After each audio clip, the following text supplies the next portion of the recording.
sans agriculture na élevage eza na mboka moko te oyo ekoki koémerger. Yango soki olingi wa entreprendre il faut kobanda plus na agriculture. Yango nde esali ke bamboka mpe ebele sans qu'il y a compté ba minéraux c'est bazo s'épanouir lelo.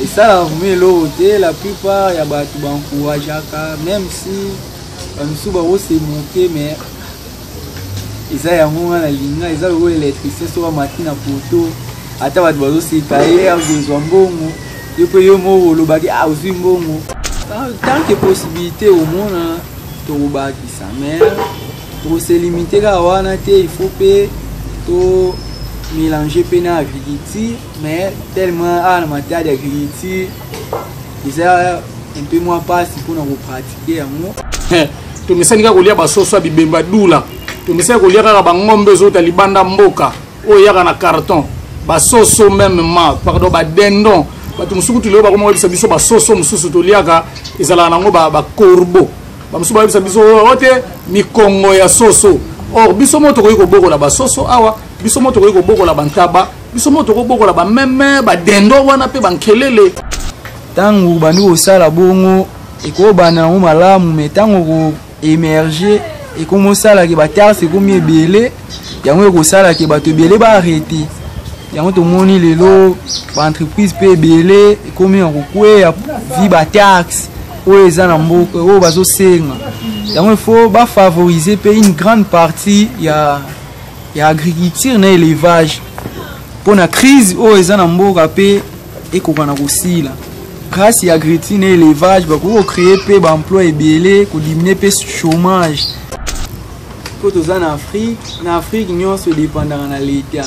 Parce que sur les Alabamboka, ils ont développé, ils ont individus, comme on peut dire en français, citoyens, qui peuvent apporter un plus dans le pays.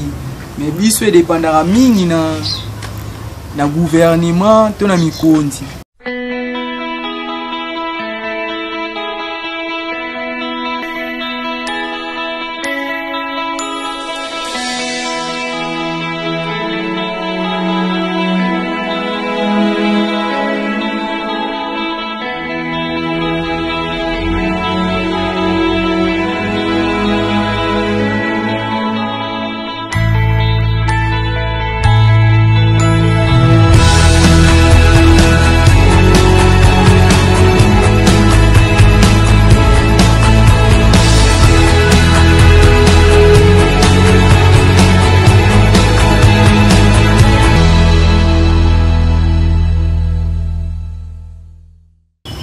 Salut amis téléspectateurs de BioLife Télévision, un réel plaisir pour nous yakoya ko retrouver bino lisusu na programme na biso vaste oyo toyaki ko fungola il y a de cela quelques jours passés toujours il y a beaucoup plus agriculture, élevage, pisciculture, donc tout ce qui est bio et abongo vraiment devoir na biso dorénavant toujours saluer mon général Makaya Bomo na mosala ya ba congolais Tata Bilanga bio na bio wazolinga bongo biso ba congolais to consommer toujours bio kobanda à la République démocratique du Congo et puis partout dans le monde. To saluer pel sous madame Kadija Bonzenga FBI Yamokondi, sans oublier les cordons d'Arcel Moukoko depuis Kinshasa.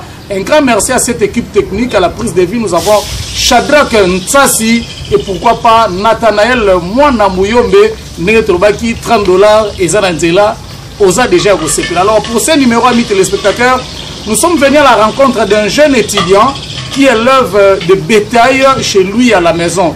Il s'agit bel et bien de monsieur Gédéon Mbadou. Gédéon, bonjour. Bonjour. Samoboni.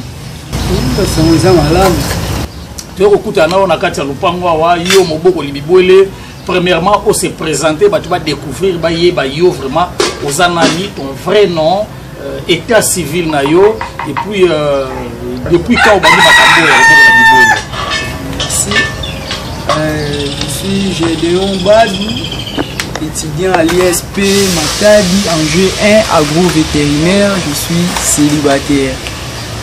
J'ai débuté en élevage, ça fait déjà 5 ans, de 2015 jusqu'à ce jour, pendant que je suis encore aux Imani. Alors, qu'est-ce qui t'a beaucoup plus motivé à faire l'élevage? Ouais, lorsque nous élevons, il faut que nous ayons des matériels didactiques. Dans un champ didactique, je peux dire, parce que tout ne s'apprend pas à l'école, nous devions seuls apprendre à la maison. Donc il faut être avec des animaux, expérimenter un peu ce que nous étudions et découvrir ce que nous n'étudions pas à l'école en étant élevés. Alors, découvrir ce que vous n'apprenez pas à l'école seul à la maison. Quels sont les bétails que vous élevez chez vous? J'ai 6 espèces que j'élève. Il y a des canards, des poules, des chiens, des chèvres, des chats et des porcs. Oui, personnellement, je n'ai pas rencontré des difficultés comme d'autres les rencontrent parce que j'applique un peu mieux ce que nous avions étudié et j'expérimente un peu ce que nos enseignants nous ont enseigné et ce que l'Internet nous enseigne. Alors, tu as 6 espèces que tu élèves et puis tu ne rencontres pas vraiment ces difficultés pendant l'exercice de ton métier d'éleveur. Alors, comment est-ce que la famille a accueilli cette nouvelle de ta part d'être éleveur? Personnellement, c'est pas la famille, c'est plutôt moi. Parce qu'au début, je ne m'intéressais pas vraiment à cette option. Alors, qu'est-ce qui t'a motivé à pratiquer cette activité? Ce qui m'a motivé auparavant, c'était l'argent. Parce que j'aimais beaucoup l'argent et lorsqu'on m'a dit de devenir éleveur, au début c'était un peu mal, mais lorsque nous avons appris que nous gagnions de l'argent entre-temps, il faudrait bien apprendre vraiment à exercer son métier pour avoir de l'argent. Parce que lorsque vous tirez, vous payez. Mais lorsque vous pratiquez bien, vous êtes payé. Et lorsque j'ai commencé à le pratiquer, c'était déjà en 2013, quand j'étais en 3e. C'était vraiment bon, je me suis donné, j'ai appris ce que je ne savais pas. Même après l'école, j'apprenais, j'ai demandé à ceux qui élevaient déjà, ils soient allés aux études ou pas. Moi j'ai demandé parce qu'eux aussi ont des expériences que nous n'avons pas peut-être accueilli à l'école.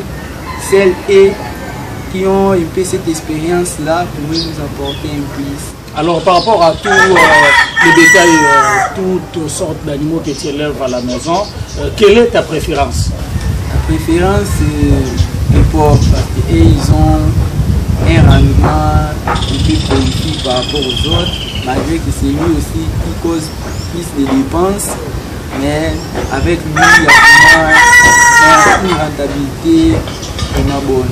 Alors ta préférence c'est les porcs, hein? Ngoulou, bandeko bozolanda bino moko nini mwana mobali azoko se déchaîner devant micro na biso nyonso eza bongo na bokasité ya mon général Makayabo depuis Dallas bio na bio mwana mosala ya ba congolais tata bilanga.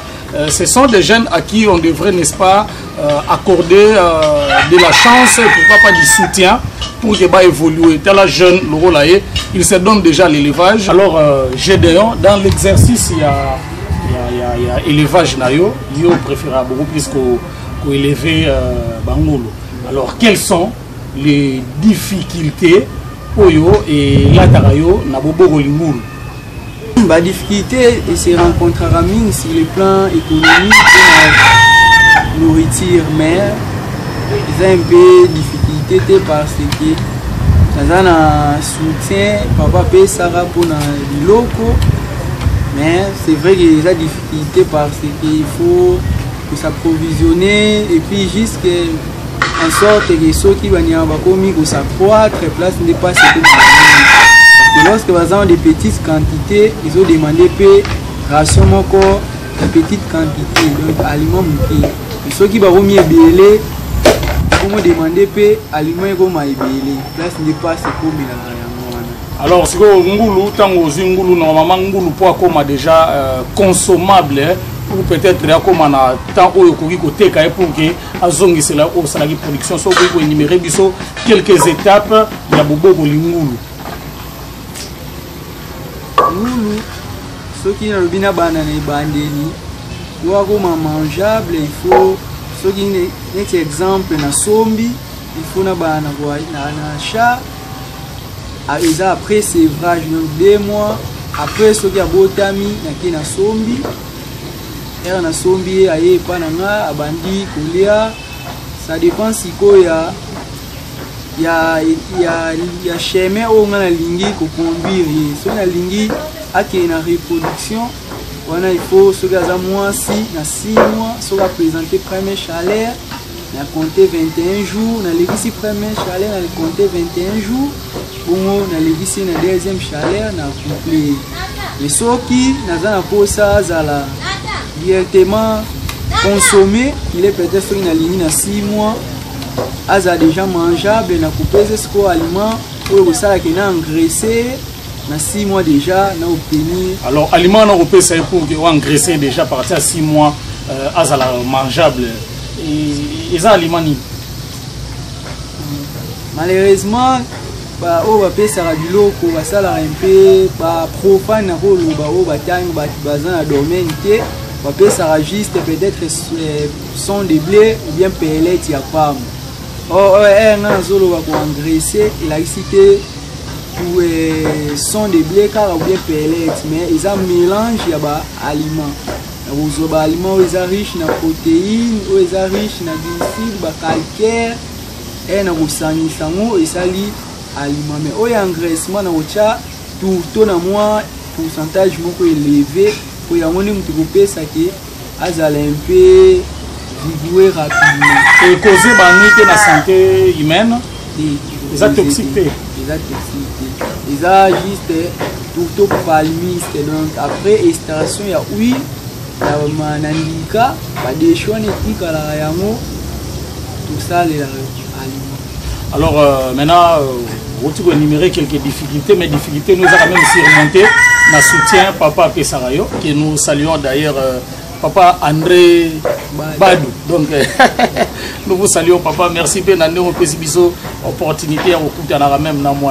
Alors, on a quand même un avantage, sinon, souvenir aussi aux déjà dans Moussala. Oui, ils ont un souvenir.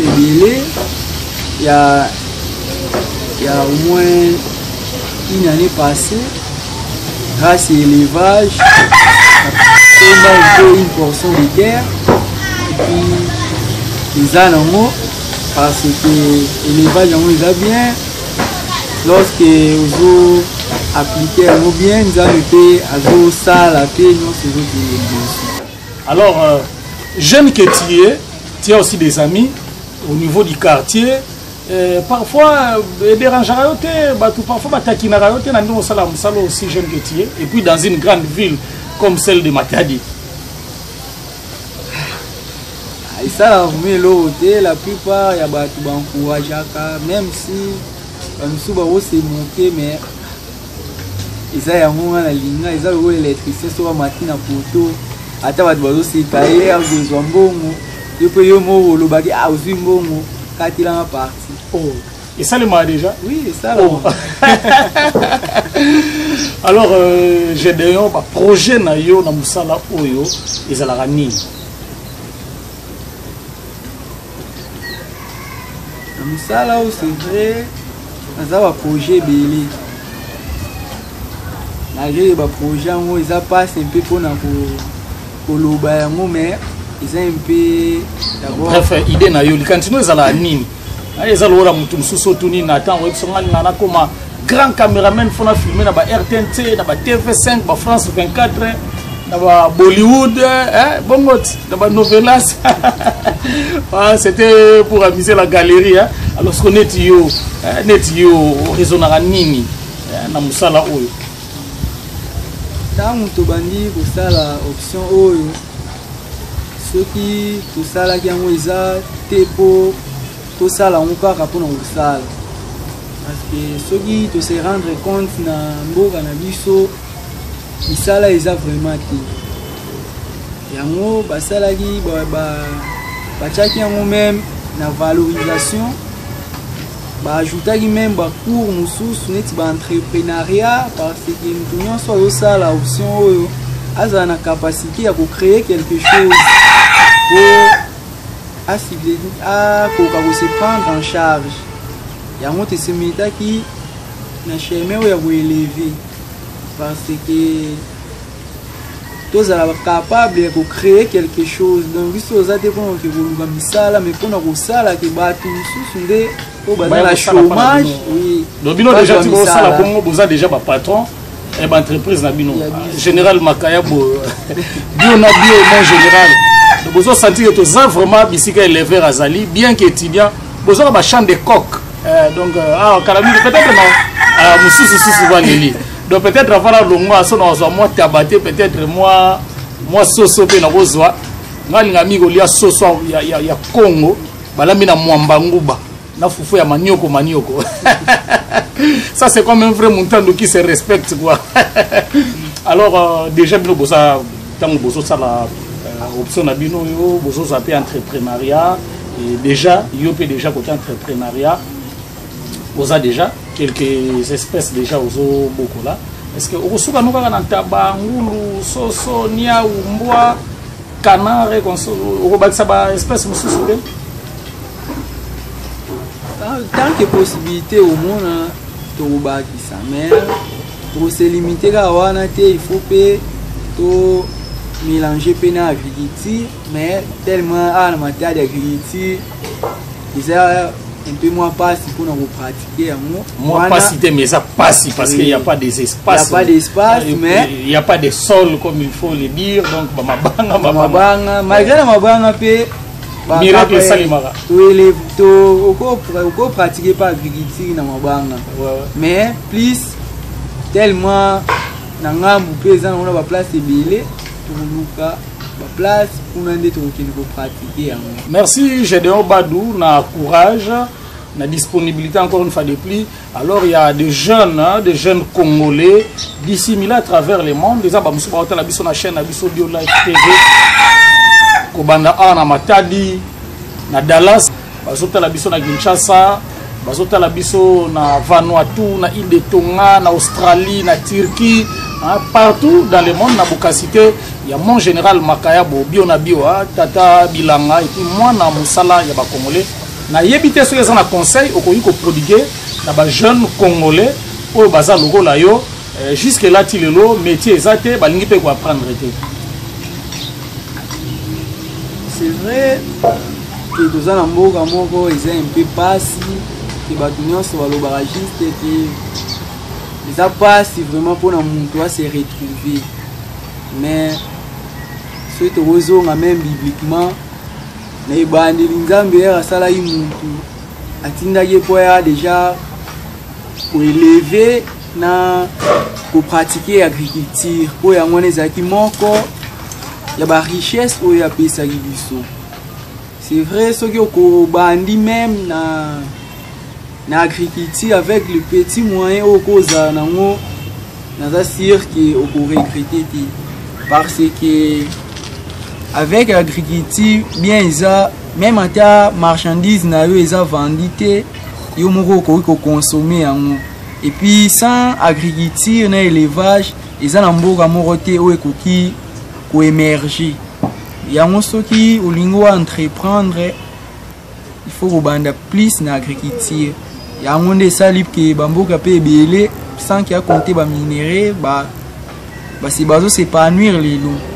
Donc il y a un conseiller na bato belé o bazai ko négliger bazai mi ko préférer que na ba médecine ba économie ba droit ba linga mingi ko s'investir na l'étude ya élevage na agriculture parce que kuna nde visa parce que muntu azana besoin alia muntu azana besoin à vivre. Oh, pour vivre il faut manger. Nous sommes tout ça na pona ko produire biloko o ba faut balia biso tout ça na pona ko sala banyama o ba faut balia bazala pe saine. Ils sont se limiter pas seulement à l'alimentation mais pour garantir la sécurité à muntu.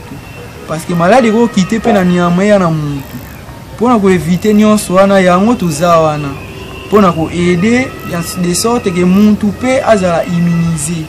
Donc ça c'est pas seulement ko élever nde ba doit le boko le bouele non Si vous avez besoin, tout le monde en quarantaine, animal, na ba frontière, vous avez besoin de vétérinaire.